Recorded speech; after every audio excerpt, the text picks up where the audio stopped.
기억이 사라지던 60대 김영자 씨 3달 만에 달라진 이유. 김영자는 올해 63이었다. 이름 석자. 아주 평범하고 어쩌면 누군가의 이웃, 누군가의 친척과 크게 다르지 않은 그런 사람이었다. 그날도 아침은 평범하게 시작됐다. 커튼 사이로 들어오는 햇빛이 부엌 식탁 위를 부드럽게 감싸고 있었다. 김영자는 늘 하던 대로 주전자에 물을 올리고 커피 잔을 꺼냈다. 그런데 손이 잔을 붙잡고 멈췄다. 내가 왜 여기에 왔지? 순간 등줄기에 차가운 한기가 스며들었다. 겨우 10초 전까지 무슨 일을 하려고 했는지가 머릿속에서 하얗게 사라져 있었다. 이런 일이 처음은 아니었다. 며칠 전에도 비슷한 일이 있었다. 이웃집 방 여사를 만나러 나갔는데 도착하고 보니 왜 가려던 건지 이유가 생각나지 않았다.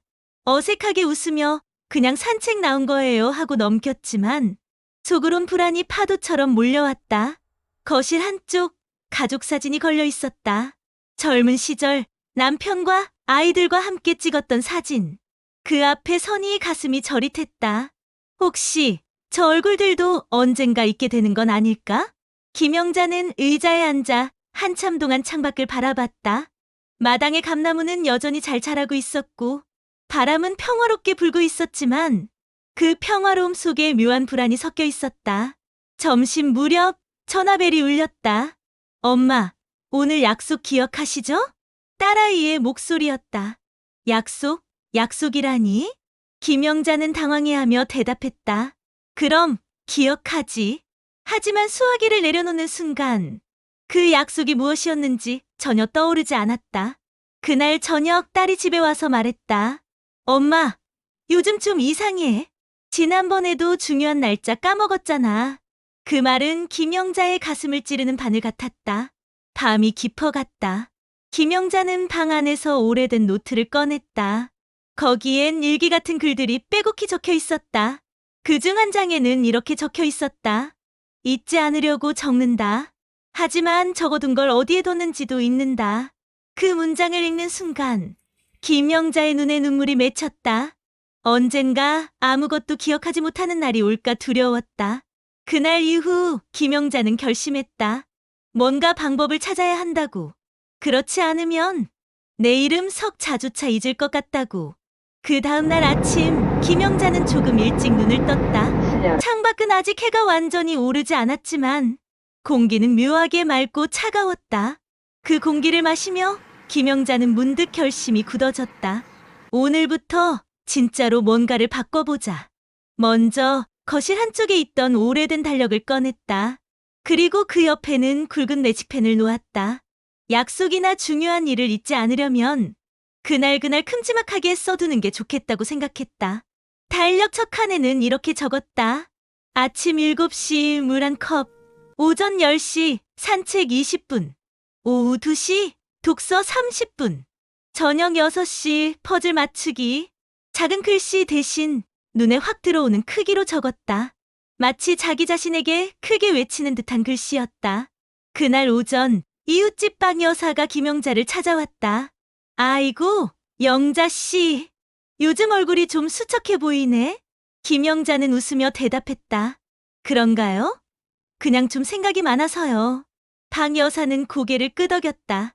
나도 그랬어. 몇 년 전 자꾸 깜빡깜빡하길래 무섭더라니까.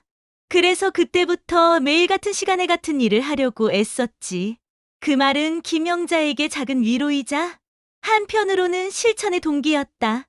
점심을 먹고 난 뒤 김영자는 작은 노트를 들고 마당으로 나갔다. 햇살이 마당의 감나무 잎 사이로 비집고 들어와 작고 반짝이는 점들이 잔뜩 깔렸다. 그 속에서 김영자는 오늘의 일을 적기 시작했다. 점심 메뉴 보리밥, 시금치나물, 된장국. 기분 조금 나아졌다. 해야 할 일 산책, 책 읽기, 퍼즐 맞추기. 짧은 기록이었지만 그 노트를 덮는 순간 마음이 한결 가벼워졌다. 저녁 무렵 딸이 집에 들렀다. 엄마, 오늘은 어땠어요? 괜찮았어. 산책도 하고 책도 읽었지. 딸의 얼굴에 미소가 번졌다. 그거예요, 엄마. 계속 그렇게만 하세요. 그날 밤 김영자는 평소보다 깊게 잠들었다. 꿈속에서 젊은 시절의 자신이 나타났다. 머리가 까맣고 얼굴에 주름 하나 없던 그 시절. 그리고 그 옆에는 지금의 자신이 있었다. 둘은 서로를 바라보며 이렇게 말했다. 잊지 말자. 우리를. 아침이 밝았다. 김영자는 전날 달력에 적어둔 대로 물 한 컵을 마시고 산책을 나섰다. 길가의 코스모스가 바람에 흔들리고 있었다. 그 꽃들을 보며 김영자는 이렇게 중얼거렸다. 이 순간을 기억하자. 이 바람, 이 햇빛, 이 냄새까지. 며칠 후 김영자는 마을회관에서 열리는 기억력 교실에 나갔다. 거기엔 또래 사람들이 모여 있었고 강사는 이렇게 말했다. 기억력은 단순한 뇌 기능이 아닙니다. 삶을 어떻게 살고 있는지 그 방식이 기억을 만듭니다. 그 말은 김영자의 가슴에 깊이 박혔다. 그래서 그날 이후 김영자는 하루를 조금 더 정성스럽게 살았다. 아침에는 늘 같은 자리에서 차를 마시고 낮에는 햇빛을 받으며 걷고 밤에는 그날 있었던 일을 노트에 적었다. 가끔은 여전히 깜빡하는 순간이 있었지만 이제는 그걸 두려워하지 않았다. 그때마다 김영자는 이렇게 속삭였다. 괜찮아, 나는 노력하고 있으니까. 몇 달 뒤 딸이 말했다. 엄마, 요즘 표정이 좋아졌어요.